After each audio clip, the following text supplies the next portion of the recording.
This material is intended for mature audiences, otherwise known as old people.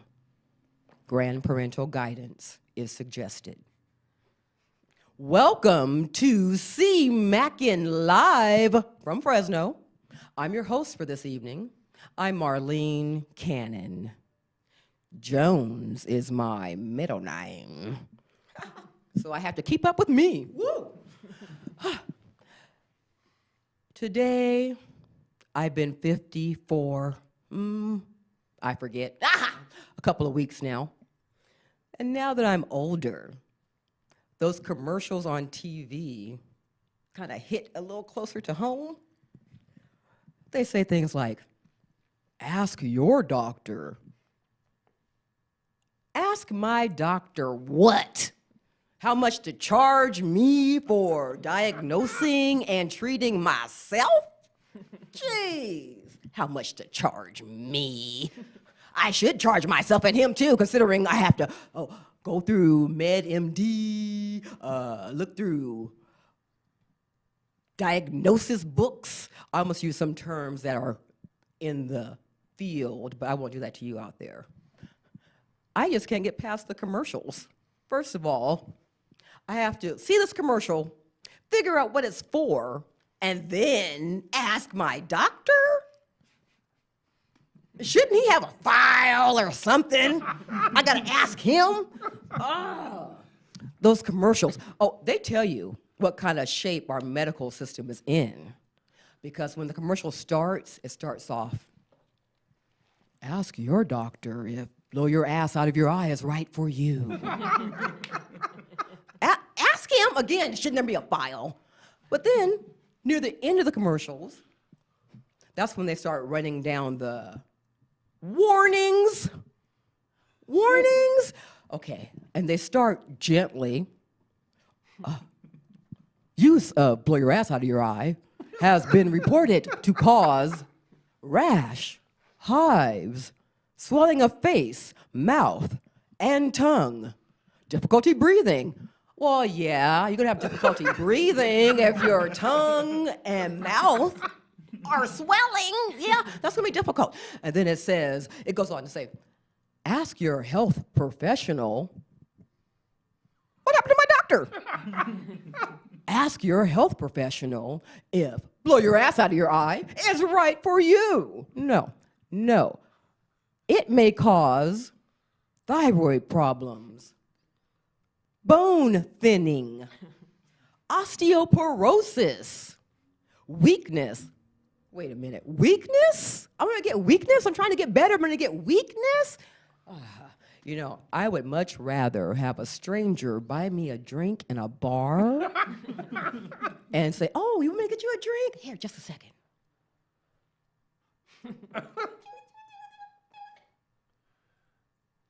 Here you go.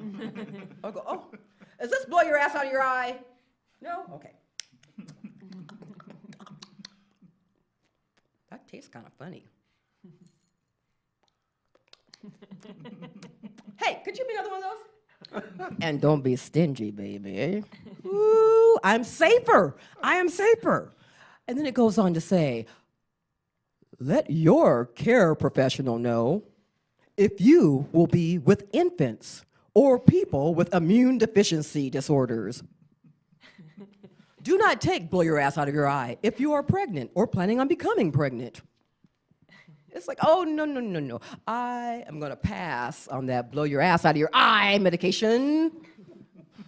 And in fact, while I'm at it, I'm gonna ask that doctor, hey, doctor, or healthcare professional, or, pharmacist, ask your cashier, hey, cashier, since you're my healthcare professional now, I wanna know, because you sell me wine and Band-Aids, that qualifies you to be a healthcare professional? Okay, so should I blow my ass out of my eye? No, that's not right for you. Why, thank you. I'm coming to you because these doctors don't know, and I gotta treat myself, and I gotta bill me, and then give them the money. I'm coming back to you. And in fact, this wine's on sale, so I'll be back a little bit later and we can have some together. It's safer that way. Can you imagine? Don't take this if you are planning on becoming pregnant. So how long is that waiting period? If you're planning on becoming pregnant, is that a year or two? Or, if you want the two-headed baby, you just take this stuff and you get to it. Okay. That's kind of like a better way to have twins because you would think it'd be less diapers if it's just two heads, but if that was my kid, two heads means two mouths. Oh, no. People ask me, Marlene. I say, yeah? They say, why don't you have children? Don't want to. You don't want to? No. You're selfish. You don't know me. And I am self-full. And hey, if you knew me, you wouldn't want me to have children. A little mini me with my mouth. Woo. And her father's sense of humor. You wouldn't want that. You would not want that. And I would hate to have to name my kid anyway. Just because I'm black on the outside does not mean I have certain talents, like naming children. I couldn't do that. I need something plain, something simple. And please, our kids would be a mess anyway. I have to name them something that's befitting them. Something like apathy. What is wrong with you? Apathy, I am so sick of you. You act like you don't care about anything. What is wrong with you? Have you seen your brother?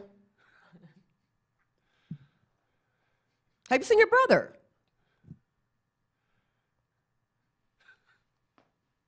All right, camouflage. Just get out here. Just stop it. Stop it. I gotcha. Because you may be camouflage, but I'm the ammo. Now run along and go get your cousin. Go get her. You want me to call her? Location? Location, where are you? Location! I gotta call her mother, have her come pick her up. I don't even know where she is. But my favorite kid, I would name her Roofie.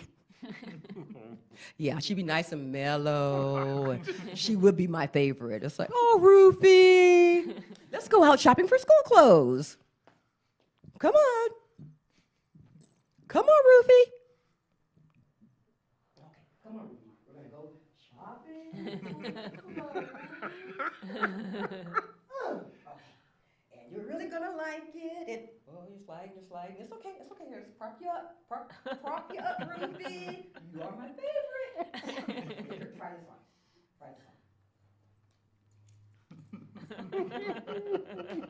Yeah, I like that too. Like this. And try some shoes on. It doesn't anyway. That's okay. You're my favorite, but you get kind of heavy. It's all right. I'll bring your other cousin in. Anorexia. She's easy to carry around. Ooh, see, that's not nice. How dare you make fun of people's names? That's one of the few things I don't make fun of. Because people can't help with their name. It's like, really? They didn't come out there and go, call me. No, I won't even fill that in because I know some names, and that's not nice. I don't mess with people's names because I've had a few myself. But I find that a person's name really matches them. I don't know if they grow into the name or the parent sees that little face and they say, you're going to be a Henry. I thought that was a big name for a baby. Henry. Henry's gonna start kindergarten next week. Hi, I'm Henry. Okay.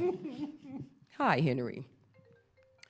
I have never met a person named Amanda that wasn't a man to deal with. Woo! Every Amanda I've ever known, they'll keep you busy. Keep you busy. Every Manny I've ever met, Manny problems. Oh.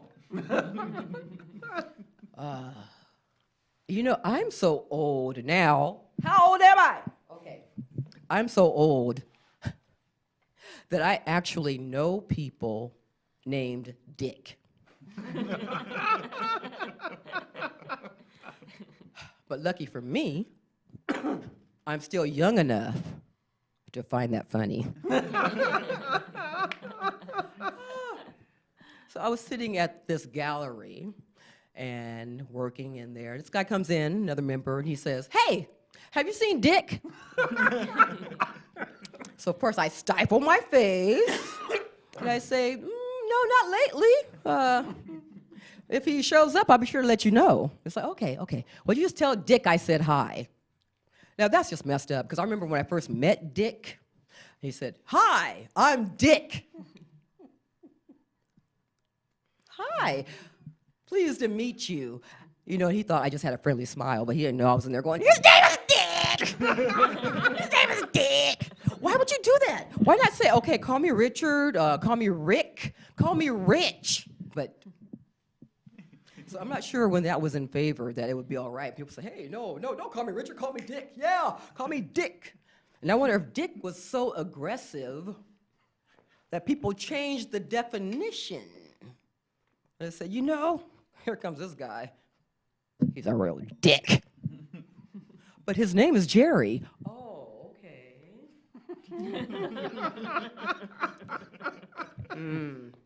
But that's okay, because I've been called a few things too. And actually, a few of those times, it's been Dick. But I tell them, it's a big one. Woo. Some people don't like that, but that's okay, because I'm so old. How old am I? That I see young people, they say, if you got a problem with me, say it to my face. I'm not like that. If you have a problem with me, keep it to yourself. I don't want to hear it. That's probably why I gave you a problem to begin with. So just say it behind my back and make sure you're far enough away, because I have really good hearing, and I don't want to hear it. I don't want to hear it. It's okay. Your mommy loves you. Not my job anyway. I meet some interesting people. Usually they're in my neighborhood. The things in my neighborhood, let's see, what? Chickens and roosters, that's common. A goat, there was a goat there. A bounce house every day of the week. Every day is somebody's birthday. Even our neighbors celebrate birthdays together, so they just go over to, they have a bounce house, let's go over there. I think those kids are combined somehow anyway, I don't know. That's all right, just stay out of my yard! Sit down, that old person! I hated that bra when I was growing up. It's like, get out of my yard! Get off my fence! Get off my fence! It's like, what's that hurting, lady? God, I'm just on your fence. So now I look out that window and I see those kids on my fence. And I say, okay, just leave them alone. They're kids. They're kids. They gotta do something. Remember when you were a kid? Kinda. Yeah, I remember it. But when I was a kid, nobody cared what you thought. Nobody cared what you needed. I heard someone saying, what are we gonna do to bring more youth into the church? We have to make this interesting for the youth. I told you, what? This is church. You tell them, hey, youth, you straighten up or you're going to hell. This is church. Yeah, youth. What about the old people? We're closer to heaven, hopefully. The youth. What, they're gonna put any money in the donation plate? The youth. The money is with the old people in the church. Know it. But what about the youth? I'll pray for them. They should pray for me. And stay off my lawn! And my fence! Okay, I try to let that go. And I was in the house and I hear this. I go, it's just the kids, ignore it, ignore it. This thing went on for some time, about 20, 30 minutes. I'm going, oh. And it finally stopped, so I said, good. See, it's all better. You ignored them, left them alone, everything's fine. A couple hours later, I'm looking out the window where that sound was coming from. They had sawed the tip, the cast iron tip on the fence, sawed it off. But they're kind. They left it on the ground, right where they sawed it off. Like, what am I going to do with that? I know what I wanted to do with it. I wanted to pick that thing up. Ooh. But you see, it's a good thing that I didn't go check on them because what? I wouldn't be here tonight, probably be doing time. But then they're going to give me some assignment to go talk to the youth. Ooh. Maybe that would have worked out because then I would have seen him in a counseling session. Hey, youth, let me help you out. Remember this? Remember this? But I think that's against protocol. Now, if you ask me, it's like, control these people. Control these people. They're out of control because you're worried about what do we do for the youth? Well, pretty much keep moving. Keep moving. Don't stick around too long because the youth are younger than you. No, that's funny to me. Yeah, they're younger than me. Everybody's younger than me. Even people who are 70 are younger than me because I had the fortune to come of age in the 80s. Woo. Travel back with me. The 80s. The 80s. Shoulder pads. Music that sounded computerized. Yeah. They'll tell you that the 80s had frivolous stuff, you know, Devo and all this. No, there was some serious stuff happening. And now that I'm older, I see how they're trying to diminish it. It's like, oh no, it's like everybody just did drugs, everybody got AIDS, nothing happened in the 80s. What? No, things happened in the 80s. We were making them happen in the 80s. Oh, there was apartheid being fought. There was LGBT rights. And then they became questioning, which included everyone. I thought that was nice.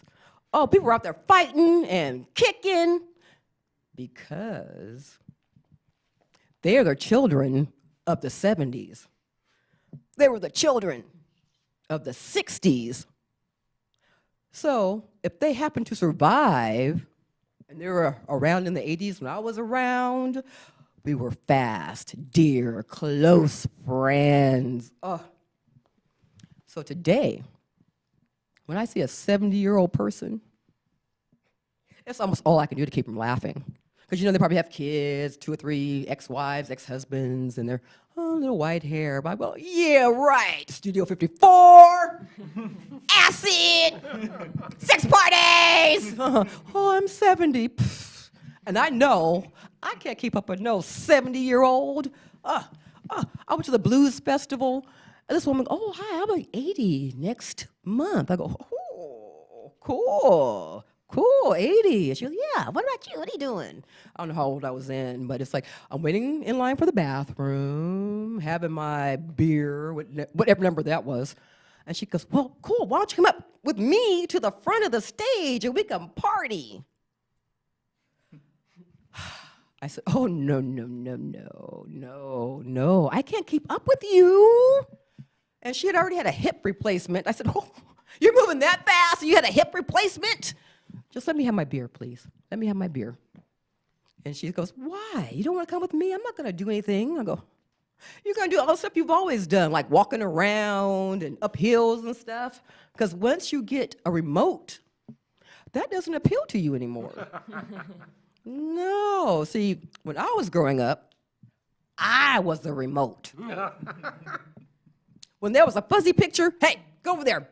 Move that tinfoil over this way. Now, you see, if you're kids, you don't know what I'm talking about.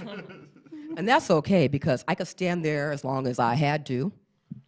Because television used to go off. About 1 o'clock or so, you see like this little, like a test pattern would come up.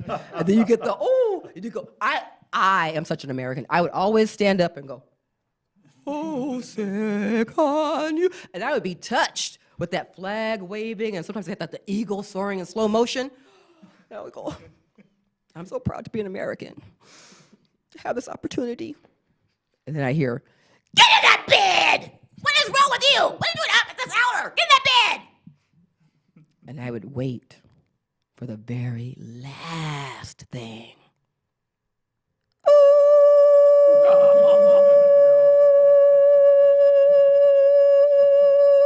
And I would wait until it stopped, and then it would go into darkness. And if you're old enough to remember, there'd be that little white light that would just get sucked back into the TV like magic. And I thought, this is really cool. It's a good thing I don't have something else on that TV to go out and go, we're here, we're back. See, I don't know if we didn't have ghosts back then, or there just weren't TV shows talking about it. But everybody has a story about something happening that was so weird that you had to tell yourself, okay, wait a minute. Okay, that can't be what I saw. Okay, no. Don't you hate that when you go, oh, okay, woo, okay, that's what that was. I was like, because I don't believe in that kind of stuff. I don't go for that kind of stuff. What was that? I don't believe in it. But this is what I do believe. There was a time when get out meant something. And now people are in there, if you can hear me, ring this bell 3 times, bring me a scotch and soda, wash my car. By this point, I would throw you down the stairs, okay? Scratches on the back, on your face. Voices, I do the whole bit. Really? Really? Be nice to these people who aren't people anymore. Why would you do that? Why would you do that? That's like being in a restaurant, go, hey! But don't do that because they're in your house or wherever you are. And if you mess with them, they'll follow you. Just like the youth. What do you want? I'd rather have a ghost than the youth, because at least a ghost will kind of leave you alone in the daytime. Actually, that's not true. That's not true. I've met a couple of ghosts, and they said, leave me alone. Why are you messing with me? I'm dead. I go, oh, I'm sorry. I didn't think that you could see me. Of course I can see you. I'm a ghost. You're not supposed to see me. I'm a ghost. I go, oh, okay. I'm being yelled at by a ghost. That's not nice. Yelled at. Well, in my house, we have a nice family that's in there, but they're not of this realm. And I made a deal with them. I said, don't bother us, and we won't bother you. And I said, okay, that's a deal. I want to mess with you. So one night, one of the many nights, we were out, we were partying, woo, partying, I was anyway. And I was 5 sheets and a comforter and a duvet to the wind. And so I'm trying to walk down the hallway, trying. And so I was kind of like, hello, wall. We're gonna get down the hall. And so I'm leaning on the wall, and I hear this voice saying, are you sure you don't have any Irish in ya? And I thought, you're messed up, harassing me. Now, I know I heard that voice. It wasn't I was too far gone to have this a hallucination that vividly. It's like, oh, are you sure you don't have any Irish in you? I'm being heckled by a ghost in my house. And so I was watching a ghost story thing, and I said, all right, don't you get any ideas? And again, I hear this voice, and it says, don't you be bringing the devil to our door. We're good Irish Catholics. And stop talking to me. I'm dead. So I stopped talking to her because she's dead. That's okay. That's an incentive. I'll leave you alone. I'll leave you alone. Well, since I had the chance to spend more time at home now that my husband's retired, I'm in there working on routines for myself in the bathroom, entertaining myself. Well, that can go many ways, but with routines. And my poor husband now knows that when he used to come home from work and I'm like, he thought, well, maybe she's like that because I've been gone all day and she misses me. Of course I missed him, and she just has to get it out of her system. Well, the poor dear. Now he knows, as my dogs know, she's like that all the time. And in fact, I'm like that so much that not too long ago, another voice came to me and said, yes, we are real. And this material is you need to get out more, dear. Audiences, otherwise known Okay. as How did this poor little old spirit people. draw the short straw? Can you imagine that? You go tell her. No, you go tell her. Nah, I'm not going to tell her. You go tell her. Fine, I'll tell her. I swear that must have been a librarian because she had that tone. Now, get out more. Be nice. Good night. Don't bring the devil to our door. That's not my plan. So, have a good night. And don't mess with those disembodied voices.